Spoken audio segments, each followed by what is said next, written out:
espirituales. ¿Sabían ustedes que lo que nosotros vemos a diario es el producto de lo que sucede en el mundo espiritual? Cuando nosotros tenemos la oportunidad o el deseo, mejor, de buscar del Señor, cuando tenemos el deseo de buscar del Señor, nosotros tenemos que saber una cosa aparentemente simple, pero muy frecuentemente la pasamos por alto. Y es que Dios es espíritu. Dios, yo no puedo comunicarme con Dios en la misma forma que yo me comunico con mis hermanos. No puedo hacerlo. Y no puedo hacerlo por una sencilla razón. Él no está en esta misma dimensión. Él está en una dimensión espiritual, por encima de lo que yo veo normalmente. Por eso cuando yo quiero buscar de la presencia del Señor, yo tengo que empezar por saber justamente que esa comunicación tiene que ser de mi espíritu a su espíritu. O sea, yo tengo que buscar una dimensión espiritual diferente. En otros términos, yo necesito subir un poco para poder ver un poco más allá de lo que me es evidente. ¿Por qué? Porque el Señor me va a escuchar en ese nivel. Aquí en lo que yo veo me comunico con la gente, pero con el Señor tengo que subir a un nivel distinto. Y no solamente yo, cada uno de nosotros. Si ustedes miran la palabra del Señor, nosotros podemos entender perfectamente qué es lo que el Señor nos quiere decir. Cuando nos dice, primero que Él es espíritu, ¿sí? Nos dice, las cosas espirituales se disciernen en el espíritu. Seamos un poco más redundantes. Las cosas se disciernen espiritualmente. Espiritualmente. Cuando Él dice, ustedes recuerdan, cuando Él iba a iniciar su ministerio público, lo primero que hizo fue declarar un ayuno al que lo llevó. ¿Quién lo llevó a ese ayuno? Dice la palabra que el Espíritu Santo lo llevó al desierto. Y en el desierto pasó 40 días con sus noches ayunando. Y después de esos 40 días ayunando, tuvo hambre. 40 días. Dice que tuvo hambre. ¿Con quién estaba? ¿Quién fue el que lo llevó al desierto? Con el Espíritu. O sea, él estaba en una relación con el Espíritu. Y cuando viene el tentador, le dice unas cosas que si él lo discierne únicamente en su carne, se habría rajado. Habría perdido la batalla. ¿Por qué?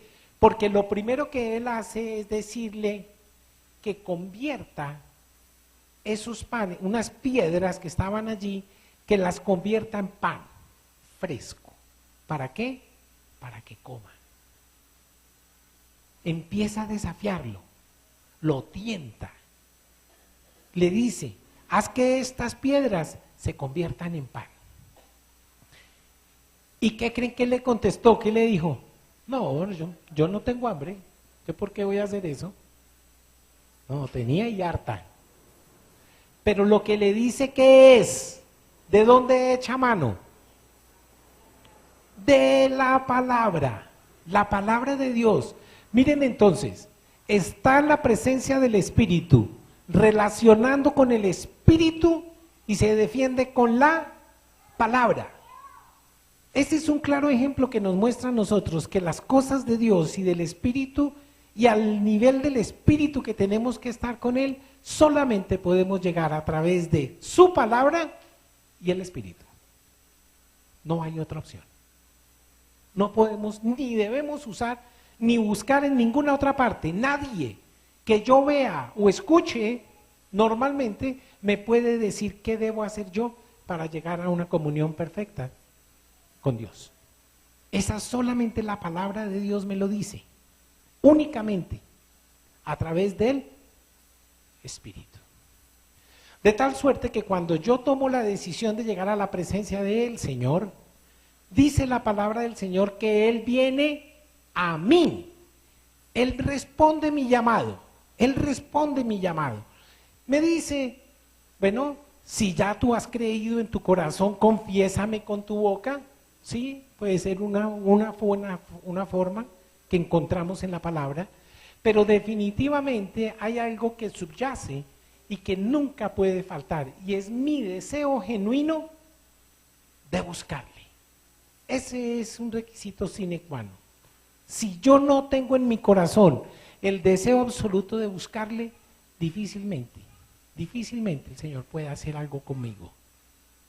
Tiene que nacer de mí ese deseo de buscar del Señor.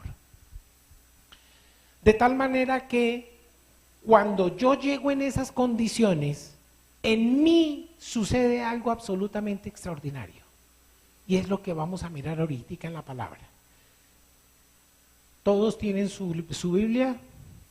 Ya sabe que las Biblias de papel no son bienvenidas en este ratico. Perdón, las electrónicas. Me gusta ver las de papel. Muy bien. Bienvenidas las Biblias de papel. Ok, muy bien. Por favor, ábranla en una de las epístolas del apóstol Pedro. Quiero, por favor, segunda epístola del apóstol Pedro. Y ubiquémonos, por favor, arrancando en el capítulo 1.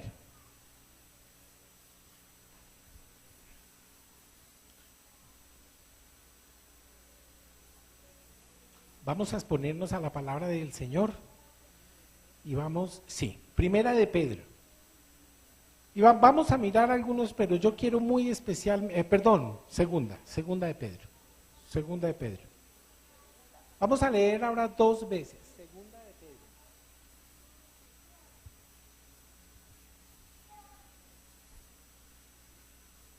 Ok.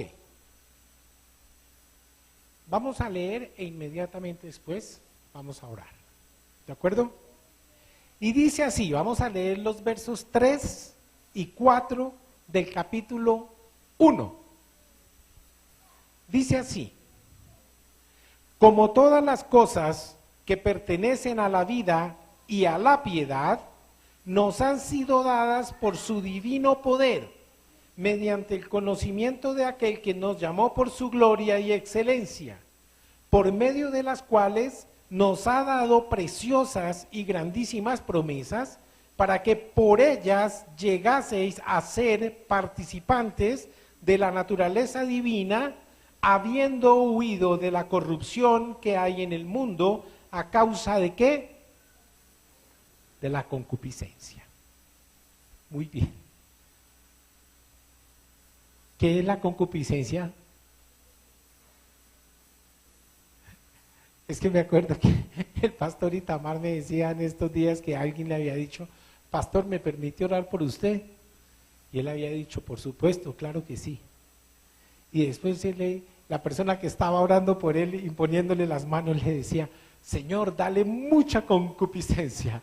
Le decía, desconcertado, pues ya, ¿qué? ¿Viste por qué me dice eso? Busque qué es la concupiscencia. El día en la convención me contaba eso, estuve para reírme porque la gente ora y no sabe definitivamente qué es lo que está diciendo. Ok, me parece muy bien. Entonces, mire, aquí se puede leer más fácil. Por las cuales nos son dadas Miguelito, ¿me pones por favor el verso 3?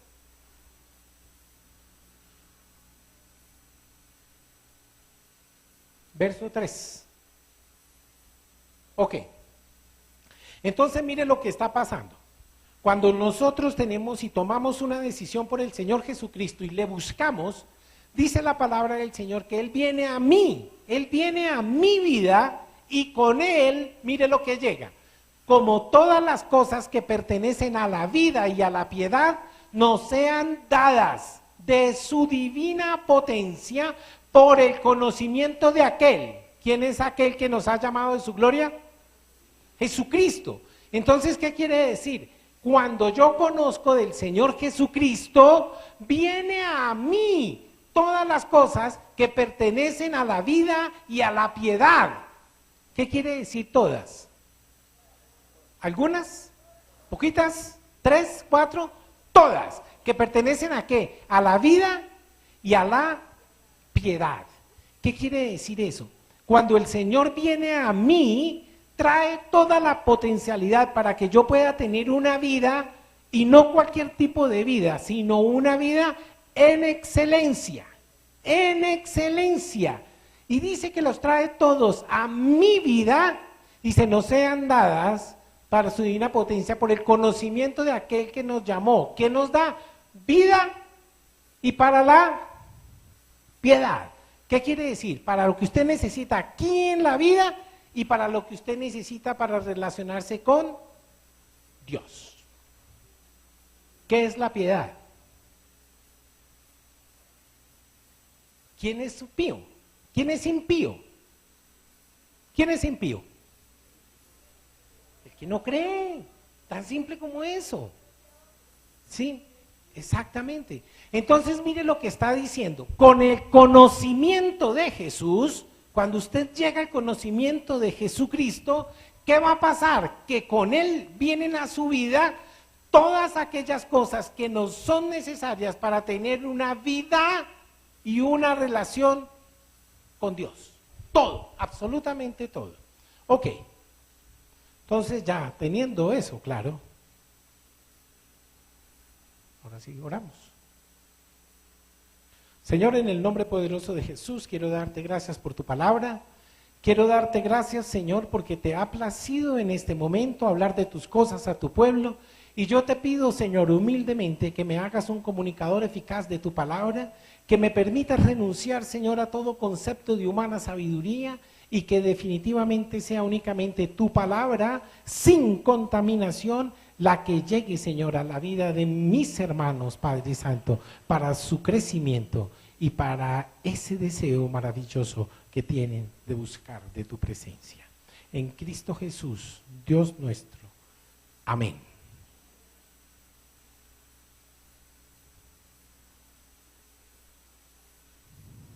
Con la salvación en el Señor Jesucristo, todo nos es dado. Todo, absolutamente todo. Mire para dónde va todo esto. Si ustedes miran el contexto, miran la historia, ustedes verán que el Señor Jesucristo a sus apóstoles les dio poder. Un poder tal que ellos sencillamente sorprendían al mundo que los conocía. Ustedes recuerdan desde el momento mismo en que nace la iglesia, que dicen los teólogos y hemos aceptado comúnmente que la iglesia nace con el avivamiento de Pentecostés. En ese momento nace la iglesia del Señor Jesucristo, ¿cierto? Y nosotros estamos convencidos de eso. Decía el Señor antes de subir al cielo, o sea, no se vayan todavía hasta que a ustedes llegue el poder del Espíritu Santo. Y dicen que inmediatamente llega el poder del Espíritu Santo, comienzan estos hombres a predicar y ellos mismos se sorprenden cómo era posible que siendo unas personas tan comunes que ellos conocían, todos le escuchaban hablar en su propia lengua. Dice, pero estos acaso no son galileos, o sí, los conocíamos. Entonces yo, ¿por qué lo oigo hablar? ¿Por qué leo en mi lengua? Sencillamente vino un poder especial de Dios para que ellos pudieran ser comunicativos, para que la gente que le escucha le pudiera entender. Ok, entonces resulta que cuando el Señor llega a mí, cuando producto de mi propia decisión, yo también recibo poder como ellos lo recibieron. Entonces resulta que vemos nosotros cosas como, por ejemplo, dice la palabra que llegan Pedro y van a entrar al templo en la puerta de la Hermosa, y allí, ¿qué pasaba? ¿Solía hacerse quién? Había un mendigo, ¿cierto? Que pedía monedas. ¿Era qué? ¿Qué característica tenía? ¿De qué se valía para pedir dinero? Era ciego, era ciego. Ok, muy bien. Y ustedes recordarán que entrando los discípulos iban a entrar al templo hacia la hora novena y el hombre les pide dinero. ¿Ustedes recuerdan cuál fue su respuesta? No tengo oro ni plata, pero de lo que tengo te doy. Sé libre, sé sano. El Señor le... Y mire, yo me hago una pregunta. ¿Por qué hoy, si alguien me pide que ore, entonces póngame pues cuidado? Aquí está la persona que quiere que ore. Y ellos no empezaron. Señor y Padre Celestial, yo quiero darte gracias por la posibilidad de la sanidad. Yo te pido que te manifiestes a este que está aquí, Señor, y que lo levantes y que... ¿Por qué? ¿Por qué entonces nosotros tenemos ese ritual tan largo, tan extenso?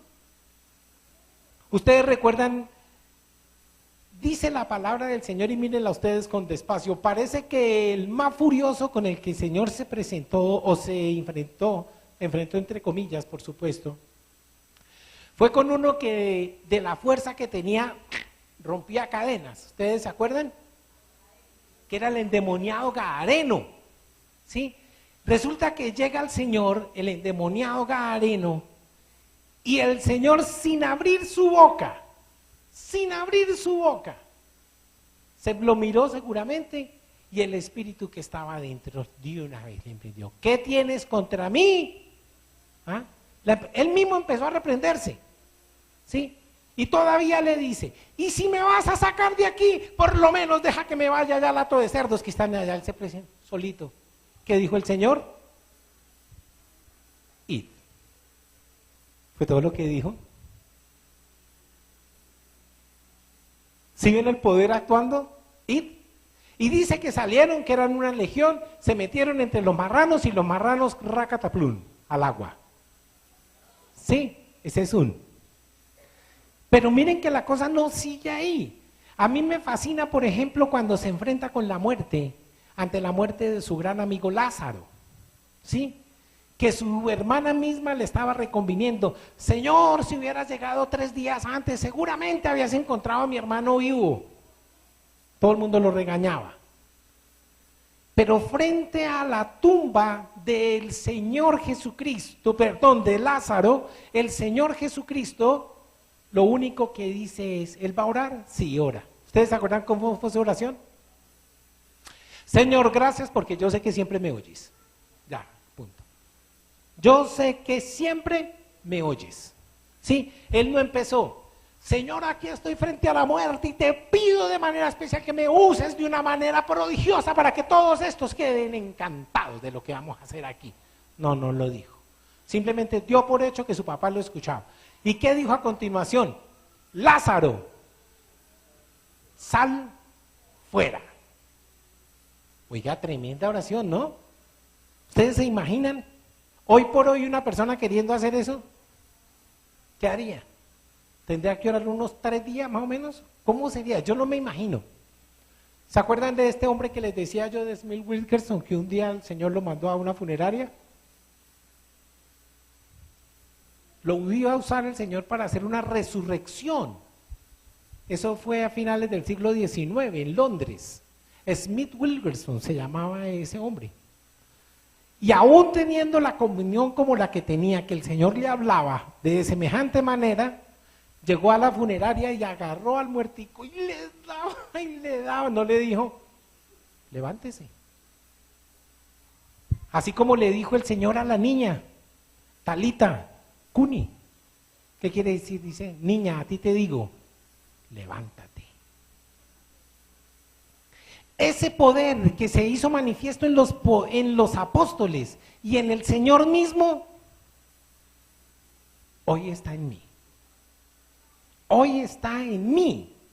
Porque aquí me dice la palabra y lo acabamos de ver, en el conocimiento del Señor Jesucristo, cuando tú eres salvo, vienen a ti ¿qué?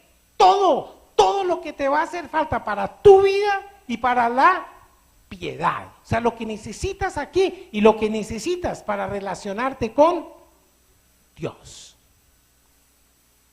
La pregunta entonces que me da vueltas y vueltas en la cabeza es ¿qué pasó entonces?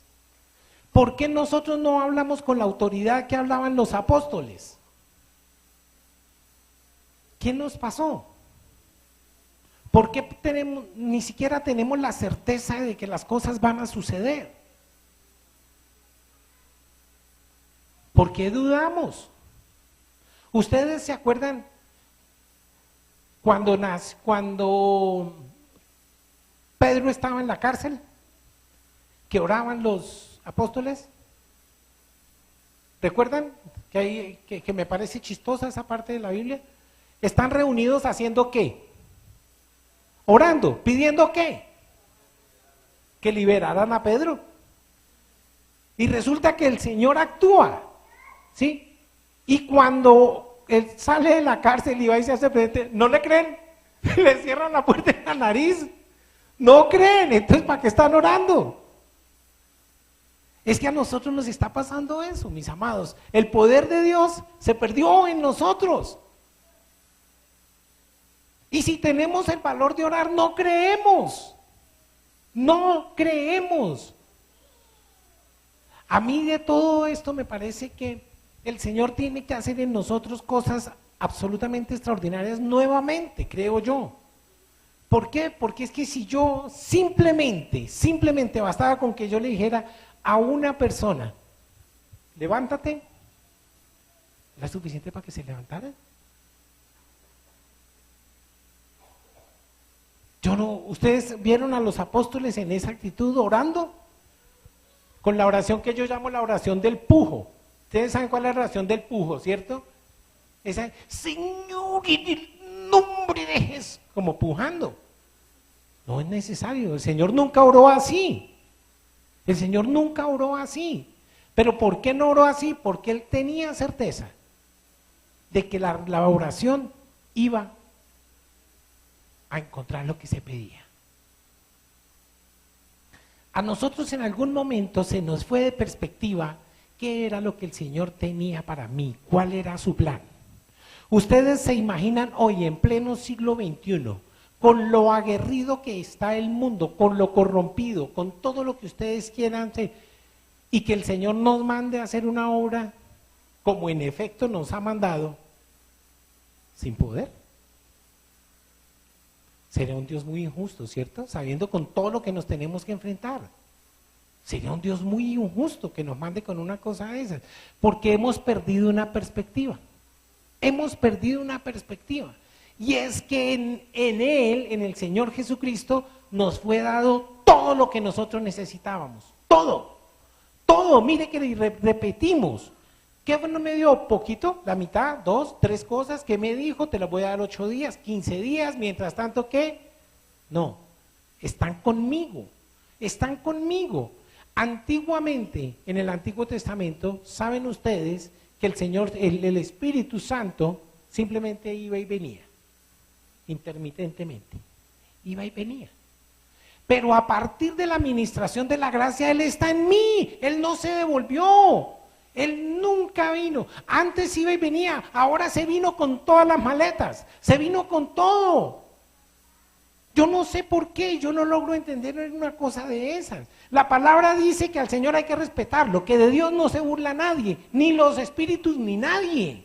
Sencillamente cuando Dios tiene que actuar, actúa. Y lo que necesita es gente que le crea. Que pueda el Señor actuar. Un día decíamos acá, ustedes se imaginan cuántas bendiciones hemos dejado de ver simplemente porque no hay alguien que abra la boca y diga. Porque nos da miedo. Porque nos da miedo. La palabra dice que el Señor se quiere glorificar, que el Señor nos ama, que nos quiere bendecir, pero nosotros no lo creemos. No lo creemos. Un día, el Señor,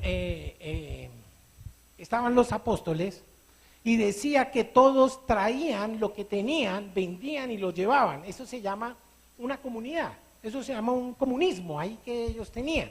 Todo era de todos. Entonces, ¿qué pasaba? Como todos estaban en la obra, iban y vendían sus cosas y lo ponían, dice la palabra, a los pies de los discípulos. Pero llegaron dos personajes que se llamaban Ananías y Zafira, ¿recuerdan ustedes? Y ellos creyeron ser un poquito más listos que el Señor, que el Espíritu Santo. Y entonces fueron y vendieron la heredad y oraron al Señor para que el Señor les ayudara a vender y vendieron. Muy bien. Vendieron en 100 pesos. Y cuando iban a ponerlo a los pies de los discípulos, como decía, entonces urdieron planes. Y dijeron, no lo llevemos todo. Pongamos solo la mitad y nos quedamos con la mitad. ¿Sí? ¿Qué dijeron? Listo, se pusieron de acuerdo. Y resulta que el primero que llega es Ananías y llega con 50 pesos y dice, yo no sé a quién se lo dio, aquí está la plata de la venta. Aquí está. Por supuesto el Espíritu le muestra que esa no era la plata completa. Le dice, ¿dónde está el resto? Uno confiado que el Señor le mostraba y el otro confiado en que no le iba a mostrar. ¿Sí ven la situación en la que estamos? Los dos, el mismo Espíritu hablando de lo mismo y uno convencido que el Espíritu iba a hacer una cosa y el otro convencido que iba a hacer otra. Recibe la plata. ¿Dónde está la plata? Dijo, ¿por qué le has mentido al Espíritu? ¿Por qué le has mentido? Era lo que decía la palabra, que al Señor no se le miente, al Señor no se le puede engañar. ¿Y qué pasó? Dice, cayó muerto, muerto. Y miren lo que pasa después. Al momento llega la esposa. ¿Y qué le dice? Le dice, los mismos que sacaron muerto a tu marido, te van a sacar a ti también. Él dudó. Póngame pues cuidado y esta oración. Señor, mátala, mátala, porque... ¿Ustedes oyeron algo así? ¿Leyeron en alguna parte algo así? No, bastó nomás con que hubieran dicho lo que dice la palabra. De Dios no se burla nadie. ¿Y qué pasó? Los mismos que sacaron a tu marido te van a sacar a ti. ¡Pam! Muerta. ¿Qué pasó con el poder? Hoy. ¿Por qué no hablamos con la misma autoridad? He hecho la pregunta 1000 veces. ¿Saben ustedes cuál es la respuesta? Yo estoy seguro que ya el mismo número de veces que lo he preguntado, ustedes han dicho la respuesta. ¿Por qué es? Porque no creemos. Porque no creemos. Hace un momentico teníamos una clase con las personas nuevas, los miembros nuevos de esta congregación, charlando con ellos y les decía justamente eso. El asunto es tan simple como creer o no creer. Mire lo que dice la palabra de Dios.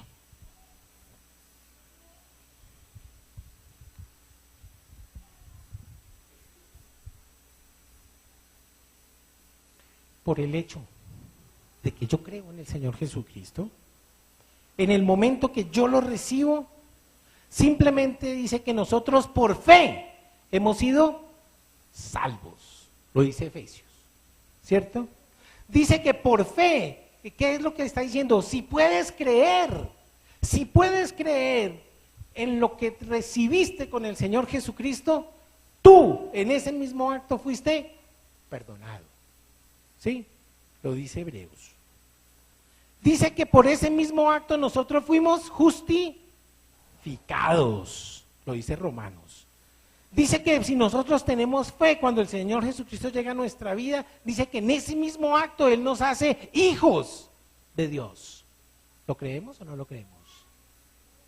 ¿Somos hijos o no? Entonces, ¿por qué vivimos nosotros una vida de miseria? ¿Acaso no somos hijos de un rey? ¿O fue que Él nos escondió su fortuna? ¿Para quién hace Dios las cosas lindas?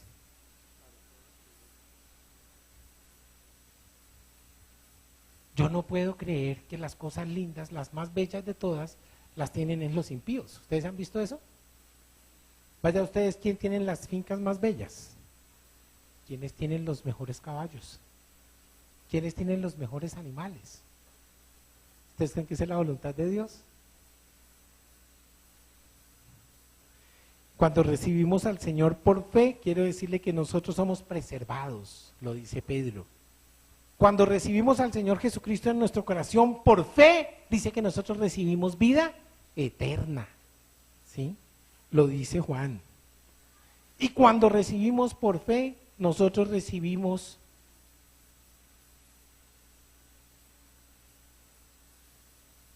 acceso a su presencia, acceso a Dios, Efesios 3. Entonces yo pregunto, ahora, si somos salvos, si fuimos perdonados, si fuimos justificados, si somos hijos de Dios, si fuimos santificados, preservados, si tenemos vida eterna y podemos vivir en su presencia, entonces, ¿qué pasó con el poder de nuestra oración? No deberíamos dudar, ¿cierto? No deberíamos dudar. Es más, yo creo que ni siquiera nos deberíamos enfermar. Yo personalmente pienso que la enfermedad no viene de Dios. Yo estoy convencido de eso. La enfermedad no viene de Dios. Acuérdense, el Job cuando se enfermó, ¿quién fue el que le llevó la enfermedad? El diablo. Se lo permitió el Señor. Le dijo, pero no me le toques la vida. Él le guardó. Mire, yo les quiero contar, cuando nosotros definitivamente estamos convencidos de las cosas que hace el Señor en nuestras vidas, nosotros tendríamos que actuar de otra manera. Nosotros deberíamos tener una vida de éxito, una vida que realmente muestre la gloria de Dios en mi vida. Pero es que nos da vergüenza a veces. Mire, nosotros cometemos errores tanto, incluso en nuestra propia liturgia. ¿Sí? ¿Cómo le sonó ese término? ¿Nosotros tenemos liturgia o no? Claro que sí, claro que tenemos liturgia, desde luego. Mire pues, entonces, miren lo que pasa. Nosotros llegamos a la alabanza, con el respeto, por supuesto, de los siervos de alabanza. Y entonces cantamos cosas como, por ejemplo, lo siguiente. Entonces dice, vamos a cantar el coro número 135, todo el mundo se pone en pie, por supuesto, y comenzamos. Espíritu del Dios Trino, ven a mí. ¿Está buena esa canción? ¿Está bien? Entonces nosotros debemos cantar era lo contrario. Espíritu del Dios Trino, fluye de mí. Así era que debíamos hacerlo, ¿cierto? Pero es que lo cantamos en contravía. Entonces, ¿qué pasa? Nosotros desconcertamos al Señor, porque le decimos también, por ejemplo, Señor, danos tu amor. Entonces, ¿qué le dice el Padre al Hijo en el cielo? ¿Qué pasó con esto? Luego ya no le dimos nuestro amor. O sí, ya se lo dimos, pero no es que no creen. Y nosotros seguimos pidiendo su amor. Entonces cantamos en contravía. Entonces no creemos que fuimos salvos, que lo tenemos, que Él está en nosotros, que ya yo no tengo que ir al tabernáculo a orar, sino que yo soy el tabernáculo, que mi cuerpo es el templo del Espíritu. No lo creemos, no lo creemos, porque yo no me atrevo a pedir. ¿Hay alguien de aquí, en este salón, hay alguien que ignore eso? ¿Alguien que me pueda decir, ay, es que yo no sabía que el Espíritu estaba en mí? ¿Sí? ¿Alguien puede decirme eso? Entonces, ¿por qué no creemos, iglesia? ¿Por qué no actuamos de esa manera? Hay un término que he pronunciado tantísimas veces que les he dicho una y otra vez, no me gusta porque suena feísimo, pero absolutamente cierto. ¿Cuál fue el acto que hizo el Señor en mi vida? Me tabernaculizó. ¿Qué hizo? Me hizo a mí el tabernáculo. Yo ya no tengo que ir por allá, ni necesito entrar allá al lugar santísimo donde entraba el sacerdote, ni necesito que el sacerdote entre por mí, sino que Él ya me dio a mí esa opción de entrar cuando yo lo desee. Una vez les decía, y creo que porque estoy convencido de eso, y era con el rey David. ¿Por qué él entendió eso en tiempo de la ley? Que él podía llegar a la presencia del Señor como lo hizo. ¿Ustedes se han visto eso? ¿Por qué él vivía así? ¿Por qué él tenía una relación con el Señor como la que tenía? En época de la ley, óigame bien. para llegar a la conclusión. Yo, eso no me lo ha dicho nadie, ni lo leí en la palabra, ni mucho menos. Pero yo vivo convencido que el rey David, en tiempo de la ley, vivió en la gracia. Yo estoy convencido de eso. ¿Cómo hizo él para entender lo que entendió? ¿Cómo es posible que su esposa le dice, oye, pero si usted es el rey, ¿cómo es que está cantándose en pelota, gritando en la calle de esa manera? Y él que dice, por causa de él, de ese Dios, yo me haré más vil. Yo, ¿qué quiere decir? Yo no valgo nada al pie, yo soy lo que soy, es por él. Entonces, mujer, no me diga tonterías. Coge el arca, ¿recuerdan? De donde Obed-edom trae el arca. ¿Y qué es lo que hace? ¿Simplemente le hizo un edificio completo o qué le hizo? ¿Dónde la puso? Dice la palabra de Dios que le hizo una enramada. O sea, le puso unas ramitas encima. Eso fue todo lo que hizo. Y nunca antes había habido mejor alabanza en el pueblo de Israel. Que la gente podía entrar, lo podía ver.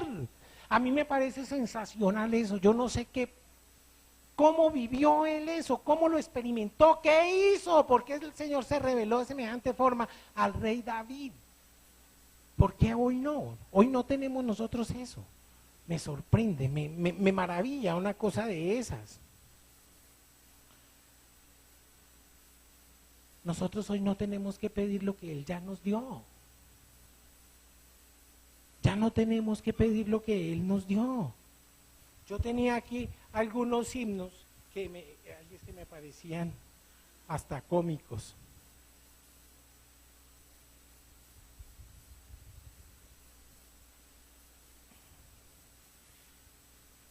Ustedes lo deben recordar. Yo no sé, hay uno que yo no lo he oído, pero dice algo así como, Él vino a mi corazón. ¿Sí lo ha oído?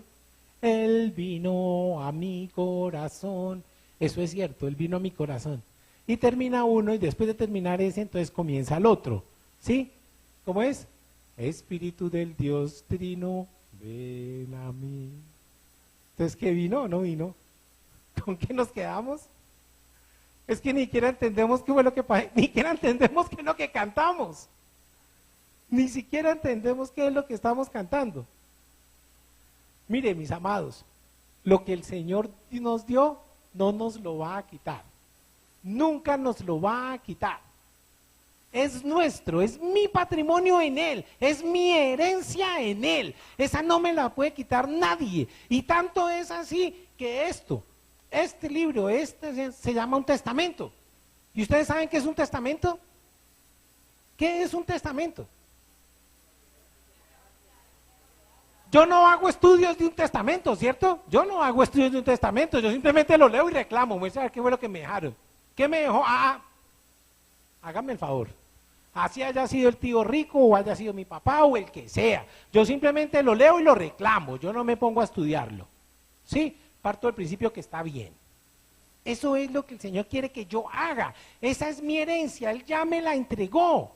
Él no me la va a quitar. Yo lo que tengo que hacer es tomar posesión de ella. La acabamos de leer. Fuimos salvos, justificados, perdonados, todo. ¿Qué más queremos? ¿Qué más queremos? Todo lo tenemos. Lo que nosotros tenemos que hacer simplemente es creer que Él está en nosotros, que Él está haciendo eso. Él no se lo va a llevar. Él no me lo quita ahorita y me lo devuelve después. No, todo el tiempo me lo ha entregado. Esa es mi herencia en Él. Por eso se llama testamento. Esa es mi herencia en Él. Yo no tengo por qué mirar, ¿será que es que yo realmente soy legítimo heredero o no? Yo no necesito mirar eso. Yo simplemente creo que soy su hijo. Y por ser hijo quiere decir que ese testamento y esa herencia es mía. ¿Cierto o no cierto? Exactamente. Exactamente. Entonces yo tengo que apropiarme de eso. Hasta mi forma de hablar tiene que cambiar. Yo no puedo dudar en ningún momento de que las cosas que Dios quiere hacer, las puede hacer a través de mí. Es más, desea hacerlas a través de mí. ¿Quién sino de sus hijos? ¿Quién no va a hablar? ¿Quién va a hablar las maravillas de su Padre sino el que lo conoce? Usted recuerda que el Señor Jesucristo siempre dijo, el mérito no es mío. Yo lo único que estoy haciendo es repetir lo que mi papá me enseñó. Lo que yo oí en la presencia de mi Padre es lo que yo les digo hoy. ¿Nosotros no deberíamos hacer eso? ¿Acaso esa palabra que está ahí escrita no fue mi Padre el que me la dio? ¿Mi papá, Dios? El otro día alguien me decía, es que nosotros somos aceptados por Dios, pero por adopción. Yo me muero de la pena, pero yo no creo eso. Yo no creo eso. Y no lo creo por lo siguiente.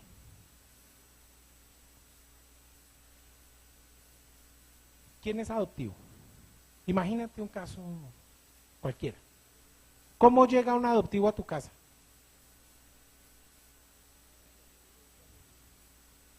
¿Nace en tu casa? No nace en tu casa. No nace en tu casa. El adoptivo no nace en la casa. Ahora yo le hago una pregunta. La palabra a mí me dice que cuando yo recibo al Señor Jesucristo y lo acabo de ver, nazco en Él. ¿Dice o no dice? Que yo soy llamado hijo. En ese momento nací. Entonces, si nací, no soy adoptivo. No soy, si yo nací en la familia de Él, yo no soy adoptivo.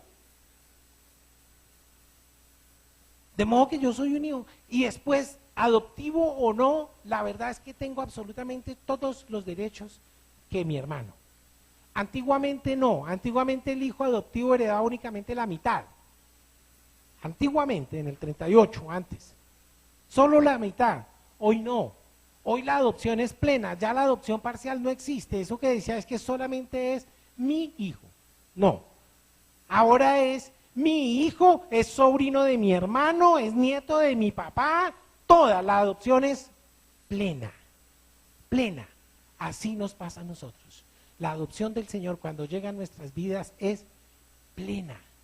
Y dice que nosotros tenemos, lo acabamos de leer en esta palabra que hoy tenemos, que estamos escudriñando, que nos dice que Él viene, ustedes me van a buscar y tienen todas las opciones para encontrarme. Tienen todas las opciones para buscarme y tienen todas las opciones para que yo me pueda revelar a sus vidas. ¿Eso está claro, iglesia? ¿Me comunico, iglesia? Ok. Entonces, si eso es cierto, lo que estamos diciendo, yo voy a orar. En este papel tengo un nombre. Se me ha pedido el favor que ore por este caballero que está muy enfermo. La persona que me lo dio es su hija, quiere justamente pedir por su salvación. Entiendo que es una persona que está bastante delicada de salud. Tuvo un derrame o no sé con exactitud, pero de todos modos está hoy simplemente reducido a una cama. La petición es por su salvación. Es por su salvación. Quiero contarles, mis amados, que quiero hacerlo. No sé el Señor cómo va a hacer para revelarse a esa vida. La persona que me pide oración me ha dicho que él ha oído palabra de Dios, pero seguramente no ha oído la palabra que necesita oír. No la que quiere oír, sino la que necesita oír para poder proceder a arrepentimiento. Nuestra oración es para que don Manuel Roberto Acero reciba salvación. Nos ponemos en pie, iglesia, por favor.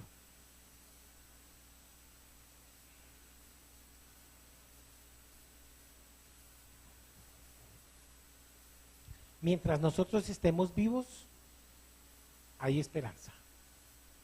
Después de que ya hayamos partido, cada uno sabe si se fue con el Señor o se fue para el infierno. Así es cierto, mi hermano Cornelio. Solo hay dos opciones. O nos vamos para arriba o nos vamos para abajo. Una de dos. Señor, en el nombre poderoso de Jesús te doy gracias por la vida, Señor, de Roberto Acero. Señor, tú lo conoces cuanto más que nosotros. Su embrión han visto tus ojos y hoy, unánimes juntos como iglesia, queremos pedirte, Señor, que uses a un siervo tuyo, que te reveles de una manera especial al corazón, Señor, de Manuel Roberto Acero. Donde quiera que esté, Señor, hoy lo cubrimos con tu sangre preciosa, Señor, y unánimes como iglesia clamamos para que este varón escuche la palabra que necesita escuchar, para que su corazón proceda a arrepentimiento y pueda, Señor, encontrarse contigo. Padre, usa un siervo, un misionero, un enfermero, alguien, Señor, que esté momento cerca de él. Permite que sea derramado ese bálsamo reparador en la vida de Manuel Roberto Acero, Señor. Revélate a él hoy de una manera especial. Muéstrale las cosas grandes, maravillosas que tienes para él. Y muéstrale que cuando te creemos y tenemos fe en nuestro Señor Jesucristo, podemos tener todas las cosas que nos son necesarias para la vida y para la piedad. En Cristo Jesús, Dios nuestro.